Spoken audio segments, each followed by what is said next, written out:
So I had a guy reach out to me on LinkedIn and he said that he's not ready to trade options because he's not ready for the risk. And I think that this is a fundamental misunderstanding of how options trade or the concept behind them. Options are actually substantially less risky than buying and holding, because if you buy a stock, let's say you buy Facebook at 175, you're pretty much guessing whether it's going to go up or it's going to go down, and then you really have no idea at what price to sell it at. So a lot of it is guessing, and yes, I know people will try to use technical analysis, but in my opinion, a lot of that stuff is bullshit. But when you trade options, the odds are actually in your favor. And so, for example, I could collect premium by agreeing to buy Facebook at 155, and that trade will expire worthless like 95% of the time.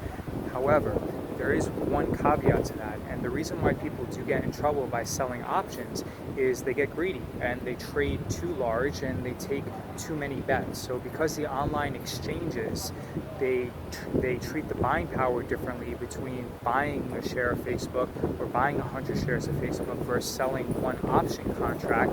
It is possible that if you sell 10 contracts of Facebook, but you don't have the money to actually take ownership of those 1,000 shares of Facebook, then you could get in trouble because you can get a margin call and you could lose a lot of money.